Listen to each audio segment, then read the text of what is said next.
ordinaryo na namang araw ngayon dito sa Pinas at ito nga gumagawa tayo ng order sa atin na puto cheese ni Madam. Bali itong puto cheese na ito ay large size na bilao at pipick upin ito mamaya ng ating client mga 10 AM ng umaga. At pagkatapos po nun ay proceed na po tayo dito sa order naman na cake. So bago tayo mag-start ay naglagay muna tayo ng ating apron, syempre, at saka yung ating gloves. At ganyan po tayo magtanggal ng ating cake sa ating baking pan. So gagamit lang po tayo ng spatula at ngayon naman ay hihiwain lang natin ito sa gitna. Ang order sa atin ng ating client ay 2-tier na cake at unicorn design ang cake na ito. So, ang size ng cake na ito ay 8x5 at yung second tier naman ng cake na ito ay 6x5.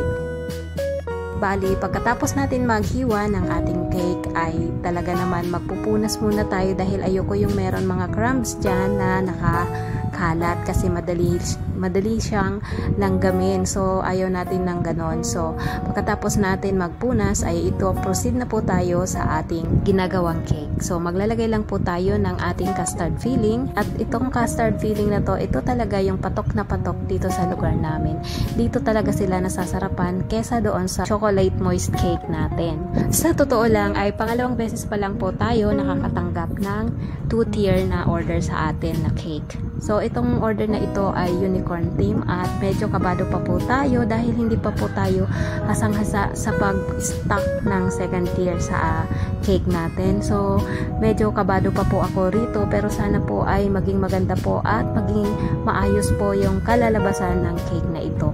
Siyempre, hindi naman natin pwedeng masira yung party, no? Dahil talaga naman sa isang birthday party ay ang center of the eye talaga ay yung ating cake, diba? So, doon talaga nakatitig yung mga mata ng mga bisita sa cake. Kaya doon tayo kinakabahan ngayon. Sana nga ay maging maayos at maging maganda ang resulta.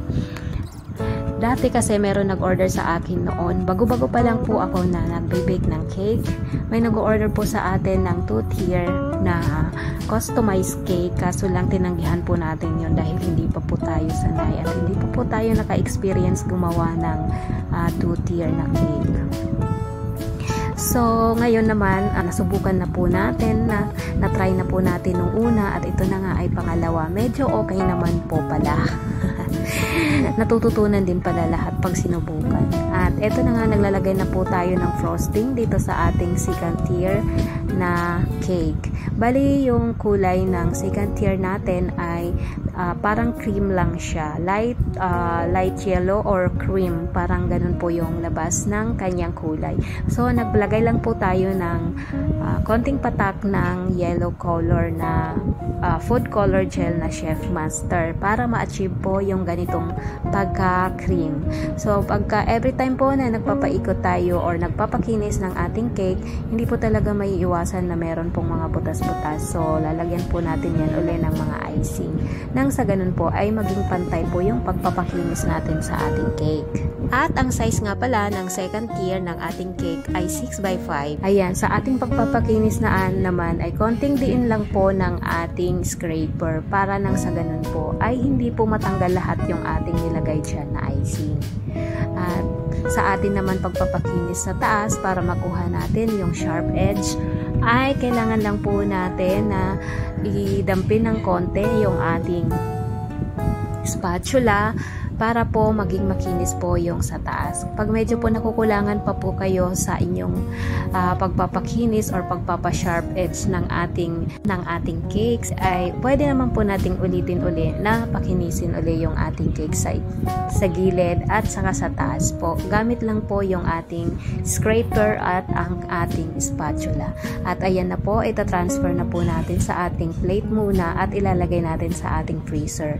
Bali po naglagay na rin po tayo doon ng cake board na maliit lang po, sinlaki ng ating cake na yon. At ngayon naman po ay gumagawa na po tayo ng ating frosting na may kulay doon sa ating first tier na cake. At ayan po, syempre unicorn po ang design ng ating cake, kaya kulay light pink po yung nilagay natin siya na kulay. Gumamit lang po tayo ng konting patak ng color red na Chef's Master Food Color Gel. So mag-start na po tayo maglagay ng icing sa ating first tier ng ating cake. At makikita nyo po yung cake natin ay mataas po siya. So naging 8x6 na po yung ating 8x5. So hindi na po tayo dyan tatanggal po or nagbabawas po ng ating sukat. Pag halimbawa po ay meron pong sobra na 1 inch, ay hinahayaan na lang po natin yan. So bali ano na lang natin yan kay customer. Regalo na lang po natin yan kay customer. So ayan po, nagpapakinis na po tayo. Bali yung nag-order sa atin nito ay malapit lang naman dito sa bahay natin at pipick upin nila ito bukas ng hapon. Bali po ang cake na ito ay para sa binyag at saka birthday ng pamangkin ng ating client.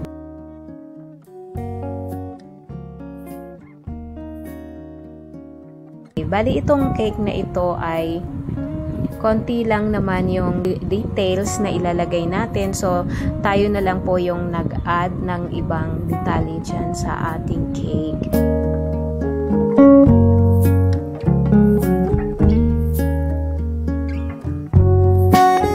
Meron nga pala akong kwento guys. Bali nung una akong naggagawa ng cake, wala tayong pinag-aralan dito about baking. Basta sa pagde-design ng cake, wala din. Basta ang lahat ng ating mga natutunan ay nakuha lang talaga natin sa panonood natin sa Facebook at sa panonood natin sa YouTube. So wala talagang imposible pagka gusto nating matuto. Ang mahalaga lang talaga ay subukan talaga natin. I-try talaga natin na matuto tayo. At syempre, number 1 talaga, kailangan din, meron din tayong pangbili sa mga kakailanganin natin, 'di ba? So napakalaking bagay din talaga na nag-umpisa tayong mag-aral mag-bake nung tayo ay nasa Dubai. Kasi nung nandun tayo sa Dubai, madali lang bilhin yung mga ingredients. Kasi ang kagandahan kasi doon sa Dubai, marami doon mga promo. Makukuha mo lang siya sa maliit na halaga. Mga gatas or mga flour, asukal, mura lang yung mga mabibili doon sa Dubai. Kasi nga minsan ay nagpo-promo sila, talagang bagsak talaga. Bagsak presyo talaga. At ito naman yung way natin pag-stock ng ating cake. So, naglalagay lang po tayo ng sago straw sa may center po sa pangalawang tier bago natin ipatong sa ating first tier. So, doon po mas magaan po sa akin at mas madali. At ito na po yung kinalabasan po ng ating unicorn theme. Naglalagay na po tayo ng mga design dyan. So, gumamit lang po tayo ng 4 na kulay, pink, cream, at saka blue, at saka purple. So, eto na nga yung kinalabasan ng ating cake. Wow, ang ganda! Diba? Maganda ba? So, hanggang dito na lamang guys. I hope nagustuhan nyo ang ating unicorn design ngayong araw. So, thank you for watching again and bye-bye!